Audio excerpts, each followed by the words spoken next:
प्रेम से बोलो श्री कृष्ण भगवान की जय, भोलेनाथ भंडारी की जय। एक बार बोल दो ना राधे राधे। प्यारे भक्तों, पिछले धारावाहिक में हमने आपको यानी कि 14वां धारावाहिक में हमने आपको बतलाया था। एक बार फिर मैं उसको रिपीट कर देता हूँ ताकि अगला एपिसोड आपके समझ में आ जाए। तो देवी राधे, आपका तो जन्म जन्म का साथ है और आपने ठीक ही तो कहा है, जिसके स्वामी कृष्ण कन्हैया नंद गोपाल गिरधारी हरिहर हो, उसका भला मार्ग कौन रोकेगा। नारायण नारायण कहते हुए नारद मुनि प्रस्थान कर गए और घनश्याम और राधिके भी मधुबन से प्रस्थान कर गए। अब राधिके दूसरे दिन की प्रतीक्षा करने लगी और अब भगवान श्री कृष्ण राधे के साथ मिलकर इस मधुबन का रहस्य सुलझाने के लिए राधिके को भी मोह माया के जाल में फंसा देंगे। यहाँ दूसरा अध्याय ये समाप्त हुआ था। प्रेम से बोलो श्री कृष्ण भगवान की जय। और अध्याय तीसरा अब हम शुरू करने जा रहे हैं। मैं आपको बतला दूं कि ये जो अध्याय की बात है ये कोई ग्रंथ से रिलेटेड नहीं है, ये हमने खुद स्वयं लिखा है, तो स्वयं ही अध्याय बनाएंगे। तो तीसरे अध्याय का शुरू करते हैं। जब भोर समय आया तो भगवान श्री कृष्ण अपनी गौओं को लेकर मधुबन की ओर जाने लगे।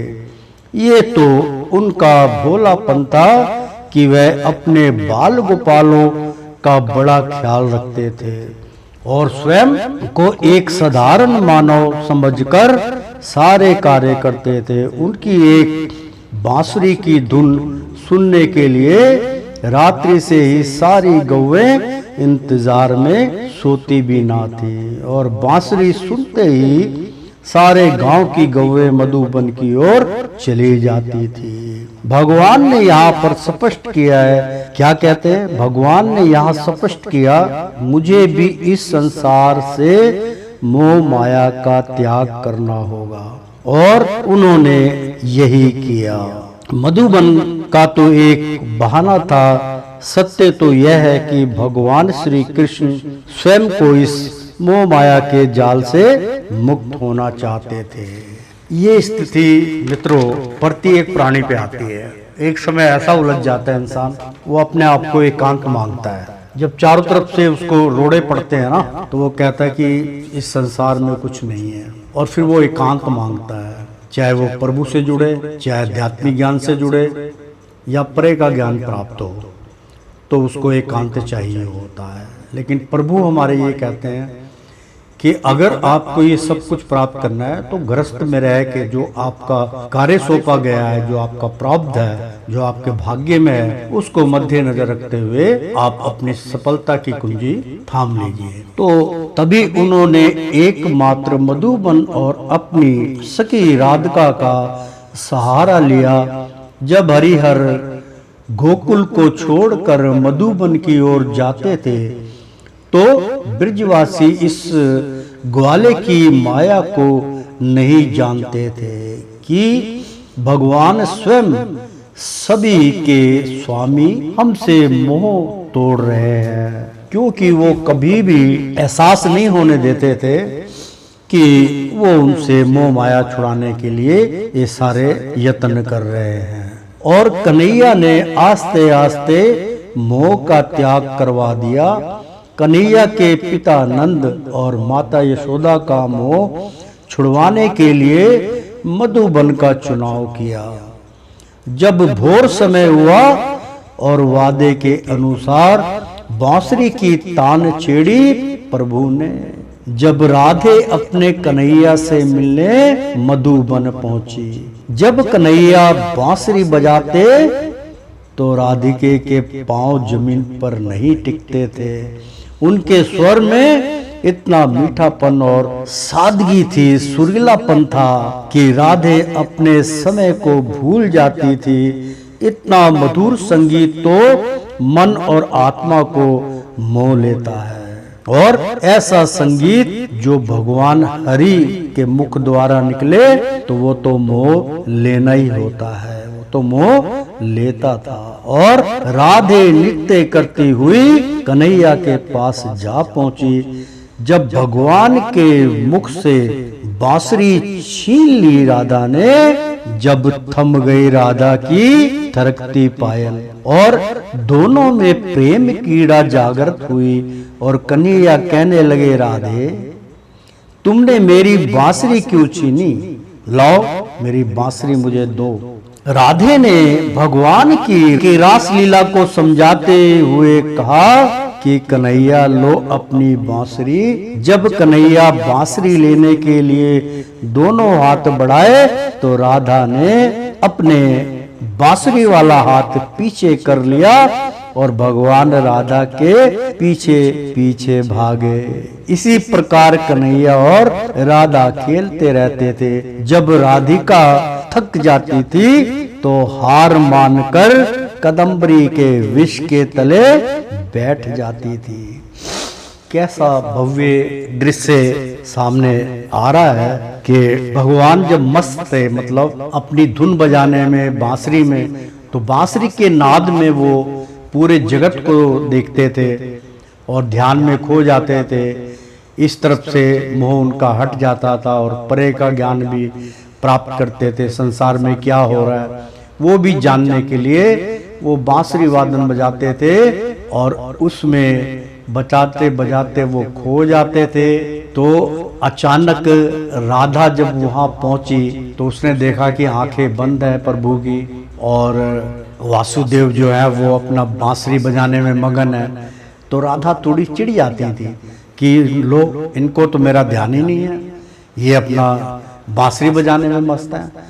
तो राधा क्या करती थी कि जिस हाथ में यानी कि एक हाथ में बांसुरी छीन कर वो दौड़ जाती थी, भगवान की निंदा टूट जाती थी। भगवान मगन मस्त होते थे, उनकी जो है वो जागृति हो जाती थी, ध्यान हट जाता था। फिर वो क्या उसकी तरफ आकर्षित हो जाते थे, माँ राधा की तरफ, और दौड़ते थे। और दौड़ के जब राधा थक जाती थी तब वो अपना बांसुरी वाला हाथ दे देते। प्रभु मैं हार गई और कनाम्बरी के वृक्ष के नीचे दोनों अपना जो है वो पीठ लगाकर और धरती पे वो बैठ जाती थी। दोनों घुटने खड़े हो जाते थे, यानी कि घुटने के बल नहीं बैठती थी, वो बिल्कुल आरामदायक बैठ जाती थी। और वो भगवान फिर साथ में बैठ जाते थे और दोनों में कीड़ा वार्तालाप चलती रहती थी।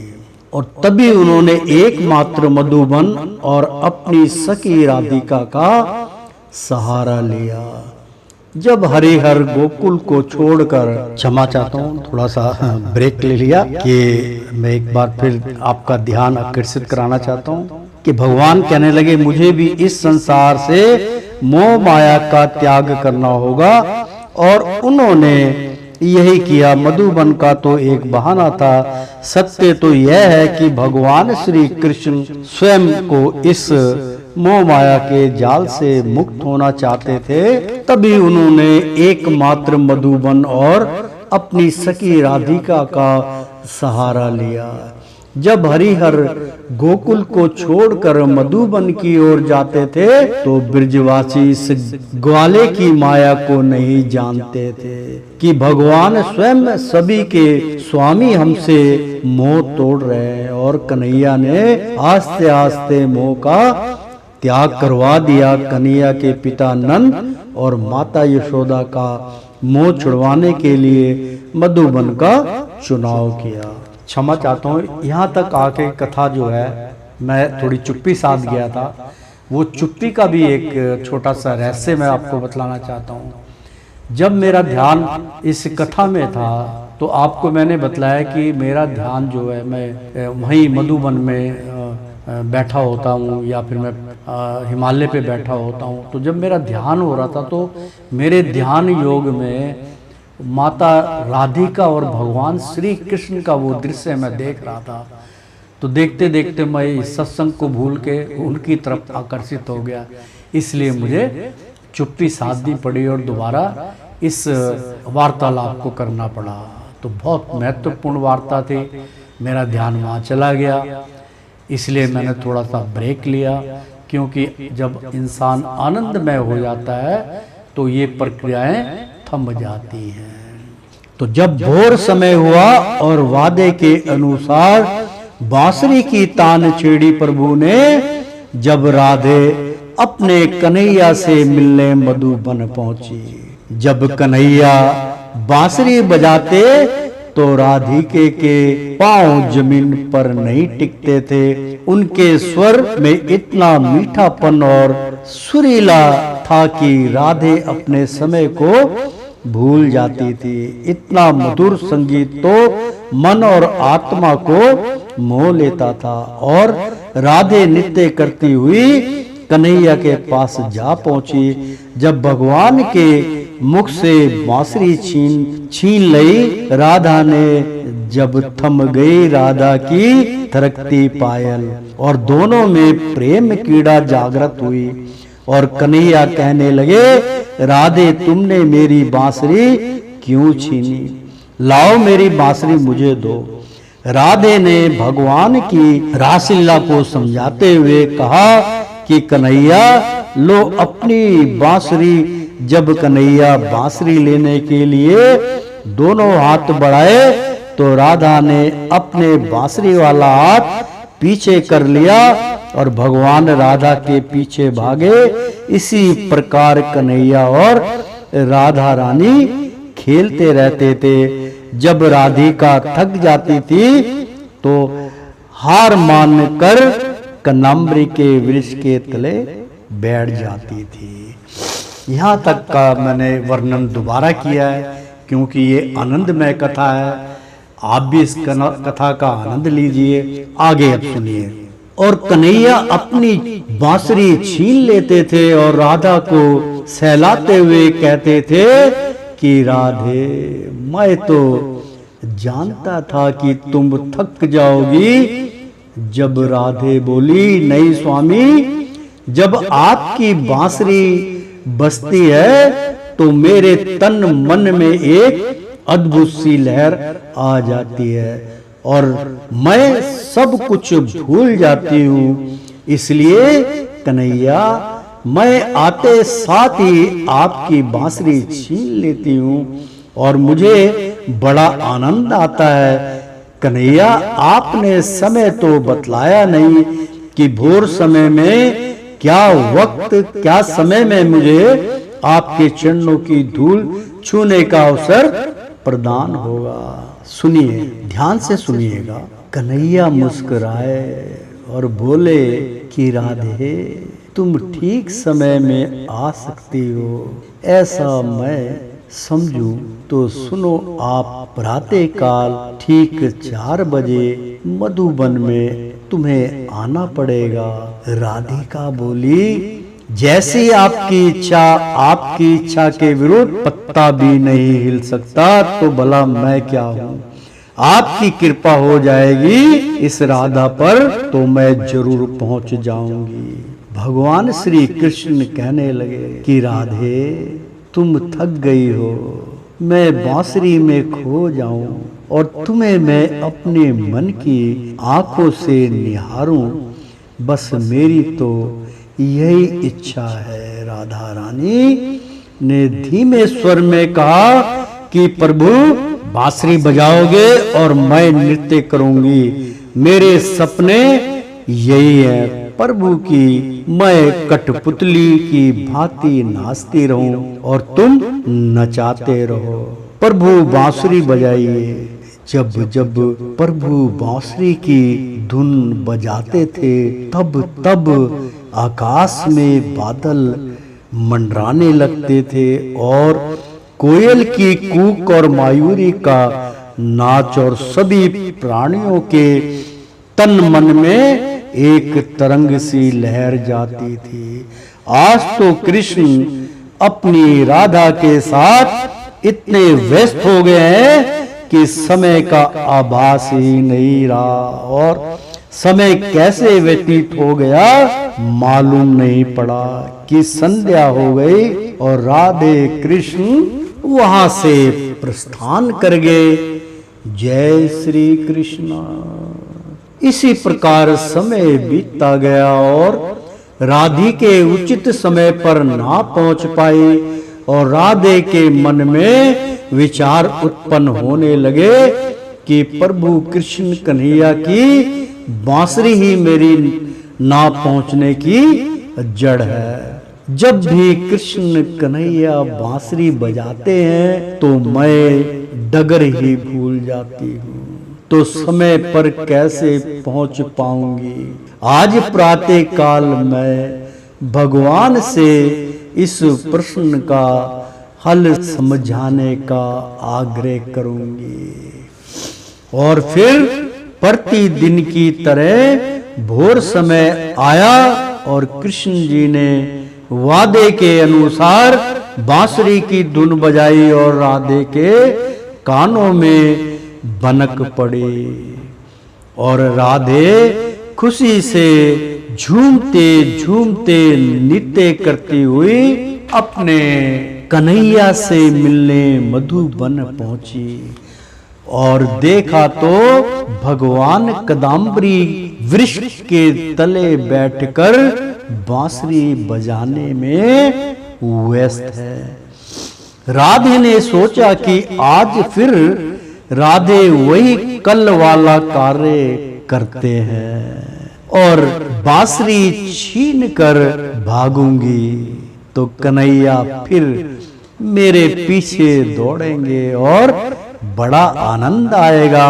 जब राधा का मन कहने लगा कि पहले कृष्ण को चौंका देना चाहिए, बस राधा के बरमुख में ये बात निकल पड़ी और राधा ने सोचा कि अगर प्रभु को छुआ तो मजा नहीं आएगा, आनंद नहीं आएगा।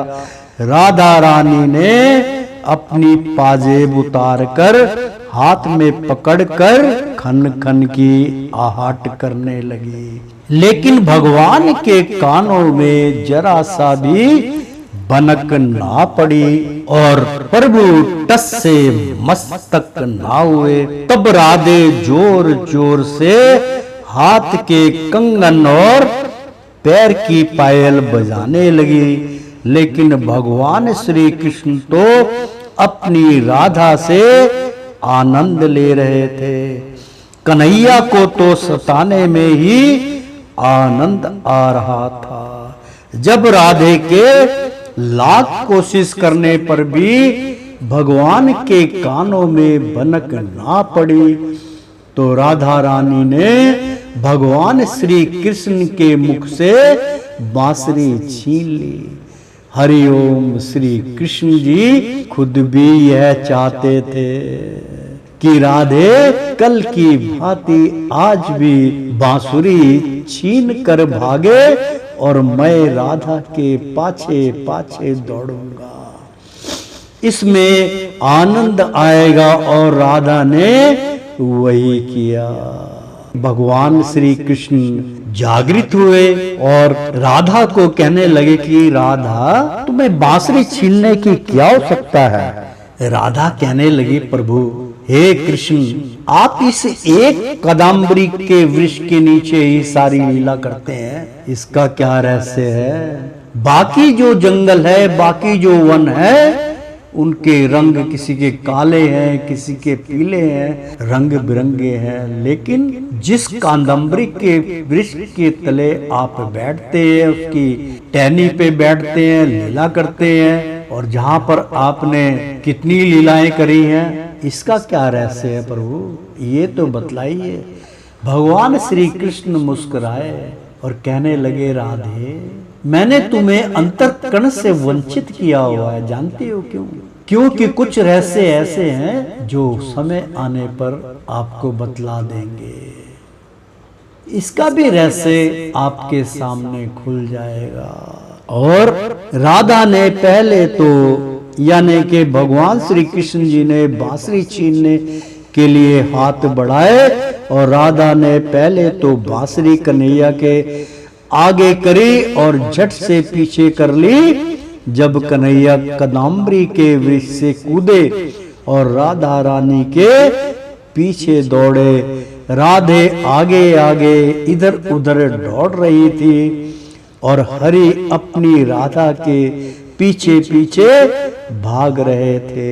जब कुछ समय बाद राधा रानी थक जाती थी तो बांसुरी हाथ में दबाए हुए मुखड़ा नीचे किए हुए, आहा, देख रहे हैं आप, दृश्य देख रहे हैं ना। कुछ समय बाद राधा रानी थक जाती थी तो बांसुरी हाथ में दबाए हुए मुखड़ा नीचे किए हुए बैठ जाती थी और हरि अपनी राधा को निहारते रहते थे। राधा का रंग और मुख पर तेज मानो गुलाब की पंखुड़ियां की भांति खिलता हुआ गुलाब। राधा बड़ी मासूम थी और ये क्षमा कीजिएगा, जो मैंने माँ राधा के दर्शन किए हैं इस पूरे विश्व के अंदर, चाहे कितनी भी सुंदरियां होंगी, मैं नहीं कहता नहीं होंगी, परंतु मैंने माँ राधा के सुंदर कोई भी अप्सरा तक नहीं देखी। सबसे सुंदर माँ राधिका है। समझ लो एक आत्मा का सब रूप है राधिका। उसी में कृष्ण समाहित है, उसी में मुस्कुराता हुआ उनका चेहरा है। मैं कैसे कल्पना करूं, जब आप दर्शन करेंगे तो स्वयं समझ जाएंगे कि गुरुदेव की वाणी तो बहुत सत्य है। तो प्रेम से बोलो राधा रानी की जय। एक बार बोल दो ना, राधे राधे। राधा बड़ी मासूम थी और उनके वस्त्र तो आहा, वस्त्र जैसे लहंगा और कोटी बादामी कलर की और सितारों से जड़ी हीरे जवाहरात चमाचम चमकती हुई होती थी और उसके ऊपर महरूम कलर की मखमल की चुनरिया और नाक में हीरो से जड़ी छोटी सी प्यारी सी एक लौंग उनके मुख पर बहुत सस्ती थी। पाँव में सोने की घुंघरू वाली पाजेब और हाथ में कंगन, कानों में बालियां, ये सब सिंगार बड़े सादगी प्रदान करते थे। और मैं तो कहता हूं कि प्रभु माँ राधिका के सभी को ऐसे दर्शन कराइए जैसे आपने अपने चरणों की धूल के ऊपर कृपा करी।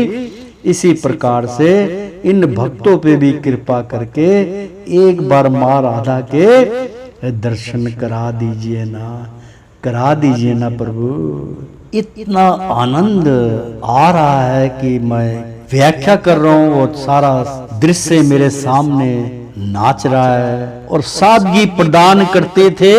और मेरे गुरु हरि कन्हैया कृष्ण मुरली मनोहर सादगी को निहारते रहते। तब कुछ क्षण बीतते तो भगवान ने राधा के हाथों बांसुरी छीन ली और कहने लगे, राधे उठो और आराम कर लो।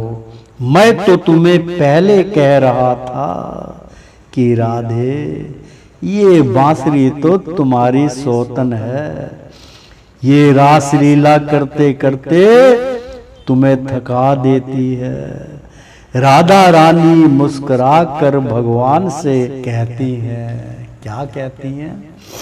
यहाँ पर एक मैं छोटा सा तर्क आपको दूंगा कि दोस्तों, जब प्राणी, क्योंकि प्राणी की जो इच्छाएं हैं वो कभी भी पूर्ण नहीं होती, सब कुछ समाप्त होने के पश्चात भी तृष्णा जो है वो प्रबल है। और तृष्णा का दूसरा नाम सबसे खूबसूरत मृत्यु है। तृष्णा दो है प्राणी को मृत्यु तक ले जाती है धकेल के। मित्रता, जीवन, मृत्यु और तृष्णा, ये ऐसे गुणक रहस्य हैं कि इनकी व्याख्या ग्रंथों में तो मैं नहीं कह सकता हूँ कि वहाँ हो सकती है, अन्यथा किसी के पास ऐसी सद्बुद्धि प्राप्त नहीं है, किसी के आचरण में ऐसा ज्ञान प्रदान नहीं है जो मैं आपको बतला रहा हूँ कि इंसान की तृष्णा ही मृत्यु का कारण है और जन्म जन्म तक भटकने का भी यही एक मात्र कारण है। ना मोक्ष प्राप्त हुआ, ना मुक्ति मिली, तृष्णा इतनी प्रबल हो गई।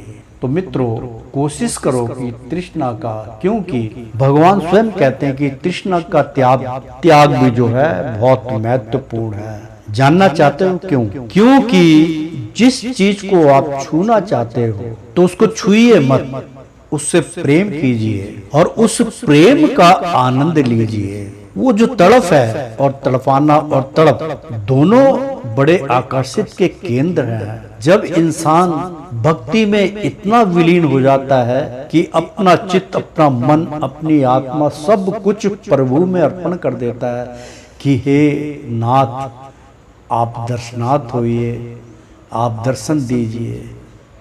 इसके बीच में कौन सी कड़ी है जो प्रभु दर्शनाथ नहीं होते? प्रभु आपके ऊपर संपूर्ण कृपा करके, यानी कि इतनी कृपा करके और इतनी कृपा करते हैं कि यदि वो दर्शनाथ हो जाए तो आपकी अभिलाषा, आपका जो परम आनंद है वो वहीं समाप्त हो जाएगा। इसलिए प्रभु आप पे कृपा करके आपको उलझाते रहते हैं, देखो मेरा ऐसा रूप, देखो मेरा ऐसा रूप। अगर प्रत्यक्ष रूप आपको प्राप्त हो जाए तो आपके अंतर्करण में जो गुण है उनके अधीन होकर वो राक्षसी गुण उत्पन्न हो जाते हैं और भगवान के ऊपर भी शंका का विषय बन जाएगा। आप सचमुच हरि को बोलेंगे, लो भगवान राम की जगह तुम वर्दी पहन के आ गए, रामलीला में काम करते हो। ये अल्फाज भगवान को सुनने पड़ते हैं। इसलिए वो कहते हैं आज कलयुग के मानुक को दूर से ही सलाम करो। इनकी मूर्खता का कोई अंत नहीं है, अज्ञानता इनसे इतनी करीब है कि जिसका कोई मोल नहीं। तो प्रेम से बोलो श्री हरि कृष्ण भगवान की जय। इसलिए आप तृष्णा का त्याग करो और भगवान से प्रेम करो। कई ऐसे महत्वपूर्ण जो रहस्य हैं, लेकिन मैं बतला देता हूं। मैंने भगवान से आज्ञा ले रखी है कि महाराज अगर जो वाणी आप मुझे प्रदान करते हो अगर मैं अपने तक रखूंगा तो वो मिथ्या चली जाएगी। इसलिए मैं इस प्रसाद को इस घोर कलयुग के कल्याण के लिए मैं हमेशा बांटता रहूंगा। तो मुस्कुराकर भगवान से कहती हैं कि कन्हैया मुझे तो इस खेल में बड़ा ही आनंद आता है और थकने का तो बहाना है। कन्हैया ने राधिका से कहा, सत्य कहा राधे, आपने आनंद तो मुझे भी इस रासलीला में आता है। बस राधे तुम प्रतिदिन ऐसे ही मुस्कुराती रहा करो और मैं तुम्हारे सहारे पूरे संसार को प्रेम का संदेश पहुंचाता रहूंगा। राधा ने कहा कि कन्हैया और बड़ी सरलता से बहाना बना देते हो और टाल देते हो और भूल जाते हो कि आपने वचन दिया है कि आप दूसरे प्रश्न का विस्तार पूर्वक पूर्ण वर्णन करूंगा, यानी कि विस्तार पूर्वक वर्णन करूंगा। भगवान श्री कृष्ण ने कहा राधे इसमें मेरा कोई दोष नहीं, आप सही समय पर आते नहीं हो। राधे बोली ठीक कहा कन्हैया आपने, आज इसका भी हल निकल जाएगा। कन्हैया आपकी बांसुरी की धुन इतनी मधुर है कि मैं तो क्या पूरे ब्रिजवासी ये धुन सुनकर मोहित हो जाते हैं। तो कन्हैया भला मैं भोर समय 4 बजे कैसे पहुंच सकती हूँ? मैं लाख कोशिश करती हूँ कि इस मधुर बांसुरी की धुन का मोह त्याग दूं, परंतु कन्हैया ये मुझसे नहीं होगा। और श्रीमन नारायण नारायण हरि हरि, तेरी लीला सबसे न्यारी न्यारी, बोलो हरि हरि। और श्रीमन नारायण नारायण हरि हरि। ओ श्रीमन नारायण नारायण हरि हरि। ओ तेरी लीला सबसे न्यारी न्यारी, बोलो हरि हरि। प्यारे मित्रों, भक्तों, भगवान श्री कृष्ण और राधा का संवाद चल रहा है। आप आनंद लीजिए, पूरे प्रसंग को ध्यान से सुनिए, मगन मस्त हो जाइए, उनका ध्यान कीजिए और परमात्मा आप सब पे अपनी संपूर्ण कृपा का उद्देश्य रखे हुए हैं। तो एक बार प्रेम से बोलो श्री कृष्ण भगवान की जय। एक बार बोल दो ना राधे राधे। प्रणाम।